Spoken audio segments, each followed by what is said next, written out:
नमस्कार दोस्तों, आप देख रहे हैं विकल्पी न्यूज और मैं हूं आपका दोस्त विजय प्रताप। आज हम लेकर आए हैं इजराइल पैलेस्टाइन संघर्ष से जुड़ी कुछ अहम और ताजा खबरें।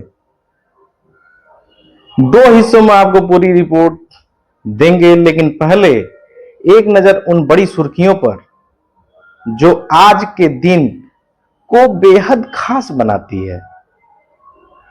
शुरुआत करते हैं अमेरिका से, जहां डोनाल्ड ट्रंप ने एक बार फिर दुनिया भर में हलचल मचा दी है।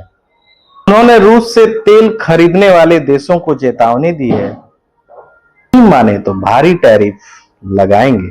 ये उनका पुराना अंदाज है दोस्तों। यह बयान सीधे तौर पर भारत जैसे देशों के लिए एक सख्त संदेश के रूप में देखा जा रहा है, जो कि पहले भी वो भारत के साथ ऐसा कर चुके हैं। यही नहीं, ट्रंप ने यूक्रेन राष्ट्रपति जेलेंस्की से भी खुलेआम कहा, पूर्वी डोनेट्स्क क्षेत्र रूस को सौंप दो, वरना अंजाम भुगतने को तैयार रहो। ये धमकी सीधे तौर पे है उनको।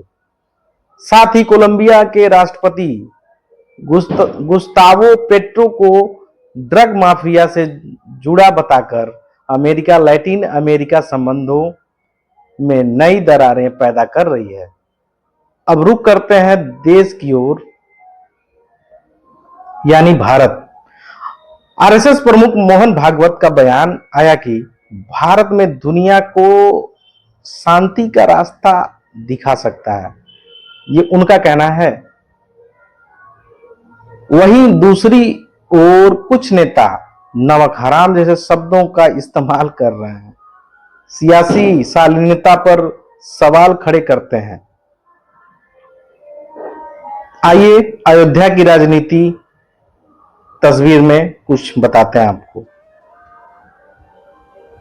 अयोध्या की राजनीति तस्वीर में जातिगत संकेत देखे गए हैं। मुख्यमंत्री की मौजूदगी में कुछ डिप्टी सीएम को मंच पर नहीं जाने दिया, जिस पर विपक्ष ने तीखी प्रतिक्रिया दी। देश के अलग अलग हिस्सों में बढ़ते सांप्रदायिक तनाव भी चिंता का विषय है। जबलपुर में कुछ संगठनों ने दूध भी मांसाहारी है जैसी अजीब दलीलें देते हुए होर्डिंग लगा दी है। बताइए दोस्तों, दूध मांसाहारी कैसे हो सकता है? रांची में एक रेस्टोरेंट मालिक की हत्या सिर्फ इसलिए कर दी गई क्योंकि एक ग्राहक को बस लगा कि उसे वेज बिरयानी की जगह नॉनवेज बिरयानी दे दी गई है। यह घटना समाज में बढ़ते हुए असहिष्णुता के हालात को उजागर करती है। अब आते हैं गाजा की जमीनी हकीकत पर। गाजा की जंग, आज जंग का 345वां दिन है।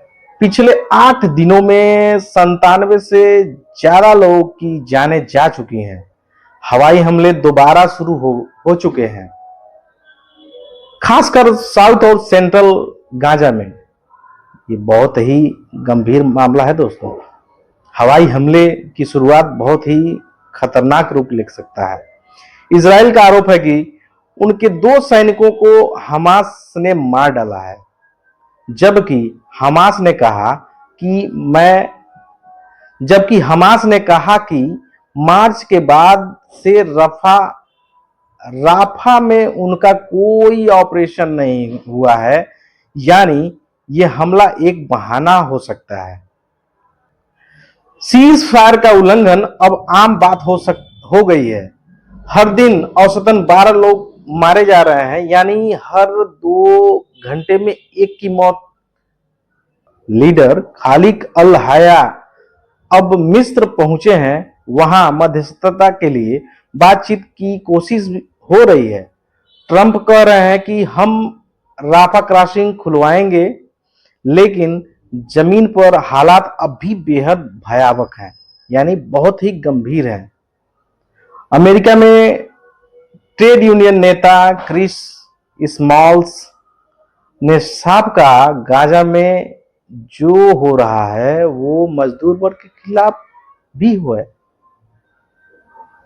तेल अवीव की सड़कों पर इजराइल नागरिक भी विरोध में अब उतर चुके हैं। उनका कहना है बंधकों को हमास ने नहीं, नेतन्याहू की सरकार ने मारा है।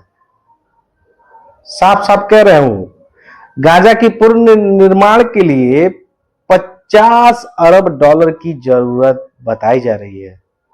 लेकिन क्या ये पैसा आएगा या फिर राजनीति इस त्रासदी को भी बाजार बना देगी? ये थे आज के इक्वालिटी न्यूज के बड़ी अपडेट्स। आपसे निवेदन है कि खबर पर अपनी राय जरूर दीजिए। यह वीडियो को लाइक, शेयर और चैनल को सब्सक्राइब करना ना भूलें। मैं हूं विजय प्रताप, फिर मिलूंगा एक नई रिपोर्ट के साथ। तब तक के लिए नमस्कार। जय हिंद, जय भारत, जय संविधान।